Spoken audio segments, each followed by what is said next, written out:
Assalamualaikum ta'ala alaikum warahmatullahi wabarakatuh. Alhamdulillahi rabbil alamin. Wassalatu wassalamu ala ashrafil anbiya'i wal mursalin. Sayyidina wa nabiyina maulana Muhammadin bil qasimil amin. Wa ala alihi wa sahbihi ajma'in. Subhanaka la ilma lana illa ma 'allamtana innaka antal alimul hakim. Qala al-mu'allif rahimahullahu ta'ala wa nafa'ana bihi wa bi'ulumihi fid dharain amin. Ahmad ibn Hanbal. Sayyidina Ahmad ibn Hanbal, pemilik mazhab Hanbali. Siapa beliau? Huwal imamul jalilu Ahmad ibn Muhammad ibn Hanbal al-Shaybani, sahibul madhab, as-sabiru ala al-mihnah, an-nasiru lis-sunnah. Beliau merupakan, dialah seorang imam yang mulia, Ahmad putra Muhammad putra Hanbal al-Shaybani. Madhab Hanbali diambil dari mana? Diambil dari nama kakeknya, itu Hanbal, sehingga disebutkan sebagai Hambali. Dan biasa orang Arab itu memang begitu, seringkali menamai dirinya atau namanya itu dikenal sebagai diambil daripada nama kakeknya. Seperti Imam Syafi'i. Kalian kira nama Syafi'i itu namanya beliau sendiri? Tidak, Imam Syafi'i itu daripada atasnya. Nama asli beliau adalah Muhammad ibn Idris. Dan ini biasa. Sahibul madhab, pemilik madhab, madhab Hambali. As-sabiru 'alal mihnah, yang sabar di atas ujian. Mihnah. Mihnah ini artinya ujian atau bala atau musibah. Mihnah apa? Disebutkan sebagai mihnatu, ujian apa yang beliau hadapi sampai-sampai dijuluki sebagai mihnatu khalqil Quran. Dikenal dengan begini. Mihnah, ujian perihal penciptaan Al-Quran. Jadi, kalau teman-teman sempat mengikuti kajian kita kemarin, saya sempat membahas bahwasanya Al-Quran ini merupakan firman Allah Tabaraka wa Ta'ala. Al-Quran itu bukanlah makhluk. Al-Quran merupakan kalam Allah. Kalam Allah yang gimana ini? Nanti kita bakal ngaji akidah insyaAllah. Dalam artian, Al-Quran itu bukanlah makhluk. Al-Quran itu bukanlah makhluk. Manusia makhluk. Wa ma siwallahi makhlukun. Segala sesuatu selain daripada Allah disebut sebagai makhluk. Maka ada sekte yang disebut sebagai sekte Mu'tazilah. Mereka itu menganggap bahwasanya Al-Quran itu bukanlah bagian daripada Allah Tabaraka wa Ta'ala yang sifatnya itu qadim. Gimana saya cara jelasin? Ini bukan ngaji akidah hari ini.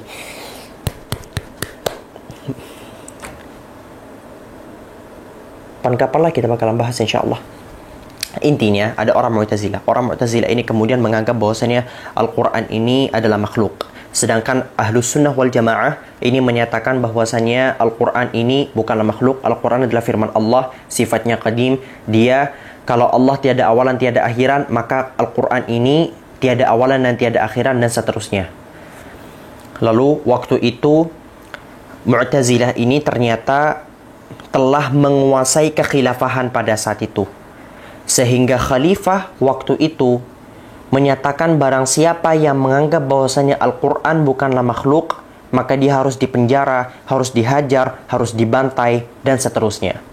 Akhirnya Al-Imam Ahmad ibn Hanbal ini kekeh untuk mengatakan Al-Quran bukanlah makhluk. Dipukul, dibantai, dipenjara, dan seterusnya. Hanya karena beliau tidak ingin melecehkan Al-Quran. An-nasiru lis-sunnah, yang menolong sunnah. Asluhu min Maru. Asal beliau itu berasal daripada Maru. Maru ini daerah di Turkmenistan. Teman-teman kalau mau cek daerah Meru, kalian jangan tulis begini, kalian tulis begini nih di Google nih. Merv. Ini di Turkmenistan, dekat dengan Uzbekistan yang saya kemarin kunjungi, di daerah Asia Selatan. Wa kana abuhu min Sarakhs. Bacanya Sarakhs, sama juga ini di Turkmenistan. Ayahandanya berasal dari daerah Sarakhs. Ya. Ini kalau misalnya kalian mau cari di Google, kalian tulis begini, Sarakhs. Turkmenistan. Sama ini juga Merv, ini juga Turkmenistan. Baik. Wa mauliduhu, adapun tempat lahir siapa? Al-Imam Ahmad fi Baghdad. Beliau lahir di Baghdad. Fi Rabi'il Awal, pada bulan Rabi'ul Awal, sanata arba'in wa sittina wa mi'ah, pada tahun 4600. Berapa 4600 teman-teman?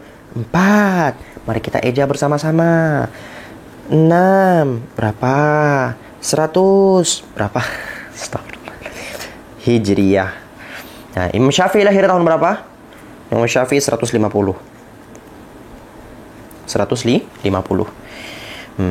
Muridnya Imam Ahmad ini merupakan murid daripada Imam Syafi'i. Bayangin, Imam Ahmad murid dari Imam Syafi'i murid dari Imam Malik. Wah, keren sekali. Wa tufiya biha, dan beliau juga meninggal di Baghdad.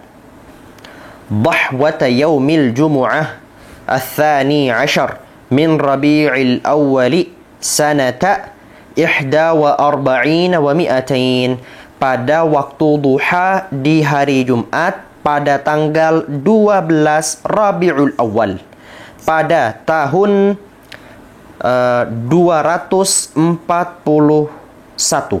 Hijriah. 241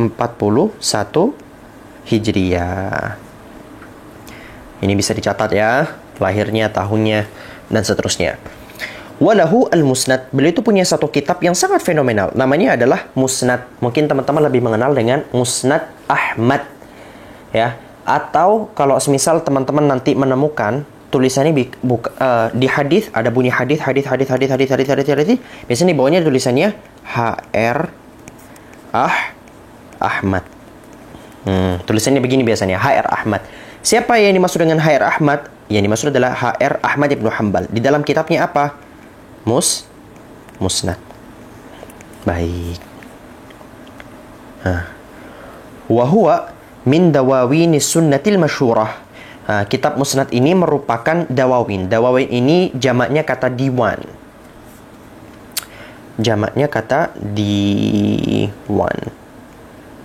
Diwan ini masih satu akar kata dengan dewan. Dewan perwakilan rakyat. Apa arti dewan? Dewan artinya adalah perkumpulan atau perhimpunan.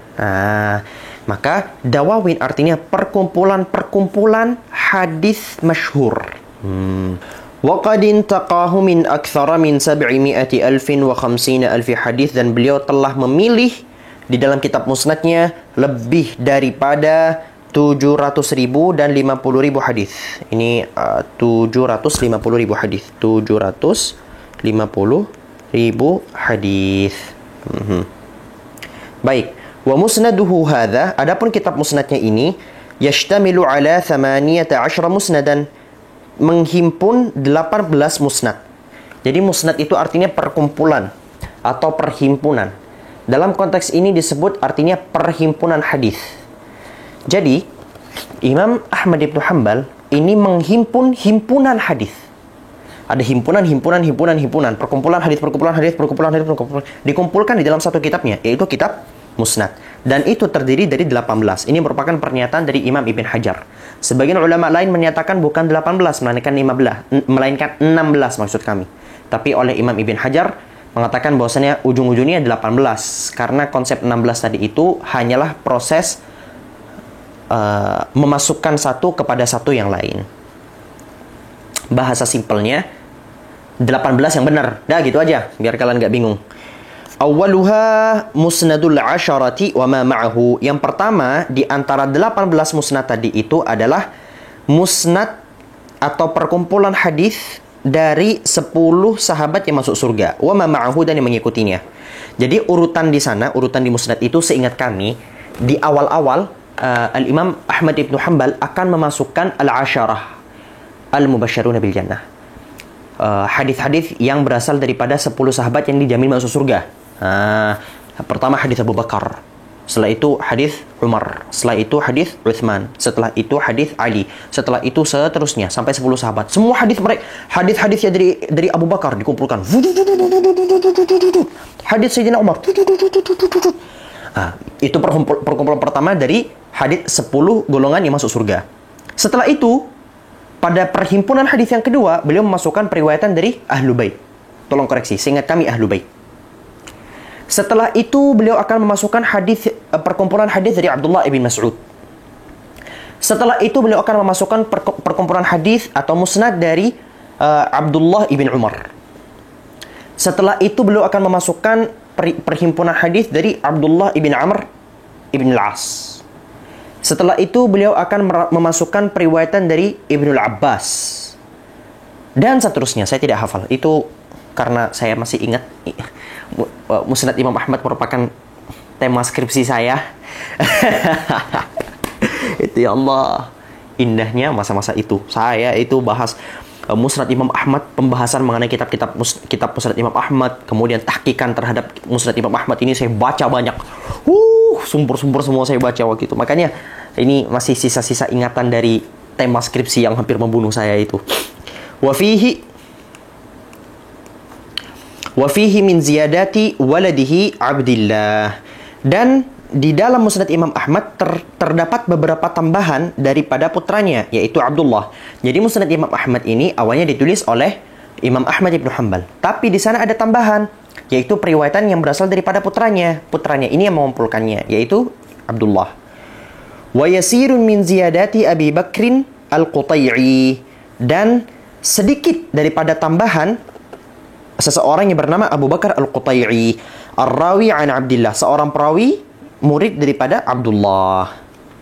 Jadi musnad ini tidak hanya ditulis oleh Ahmad ibn Hanbal, tapi juga ditulis oleh putranya Abdullah dan murid daripada putranya itu Abu Bakar al-Qutai'i. Wa qad ishtamala 'ala as-sahih wal hasani wad dha'ifi alladhi yaqrubu min al-hasani wa ma huwa aqallu min dhalik. Dan telah menghimpun Musnad Imam Ahmad terhadap hadis sahih. Jadi maksudnya di dalam Musnad Imam Ahmad ada hadis sahih, ada hadis hasan, ada hadis dhaif. Tapi dhaifnya tadi itu yang dekat daripada hadis hasan. Wa ma huwa aqallu min dzalik. Tapi ada juga yang levelnya lebih rendah daripada level yang kita sebut tadi. Dalam artian, Musnad Imam Ahmad ini tidak hanya menyimpan hadis sahih, ada juga hadis hasan, ada juga hadis dhaif di sana. Berbeda dengan Sahih Bukhari dan Muslim. Bukhari Muslim dipastikan sahih semuanya. Tapi apakah di dalam Musnad Imam Ahmad ini ada yang maudhu'? Ada. Bahkan yang palsu pun ada. Cuman apa? Wa innama hukima alaihi bil wad'i min ahadithil musnad fahuwa mimma zadahu Abu Bakrin al-Qutai'i au Abdullah bin Ahmad bin Hanbal. Dan sesungguhnya hadis-hadis yang ada di dalam Musnad Imam Ahmad yang dihukumi dengan kemaudhu'an, yang dihukumi palsu daripada hadis-hadis musnad tadi, maka ia merupakan tambahan-tambahan yang berasal daripada Abu Bakar al-Qutai'i atau yang berasal daripada Abdullah ibn Ahmad ibn Hanbal, yang berasal dari putranya Abdullah. Sehingga hadis-hadis, kalau hadisnya tadi itu pure dari Imam Ahmad ibn Hanbal, tidak ada yang palsu di sana. Tapi saya ketika buka Musnad Imam Ahmad ibn Hanbal, saya cek-cek, ini ada yang palsu. Ketahuilah yang palsu tadi itu bukan yang pure daripada Imam Ahmad. Itu merupakan pendapat atau tambahan-tambahan yang ditambah oleh putranya atau ditambah oleh Abu Bakar al-Qutai'i rahimahumallah. Mereka bersalah, tapi apakah itu bermakna bahwasanya mereka ini dalam artian yang tidak baik, mereka gak benar, mereka begini dan begitu? Ya enggak juga. Ya, enggak juga. Hadza wallahu subhanahu wa ta'ala a'lam bissawab. Subhanakallahumma bihamdika asyhadu an la ilaha illa anta astaghfiruka wa atubu ilaik. Assalamualaikum warahmatullahi wabarakatuh. Bye bye.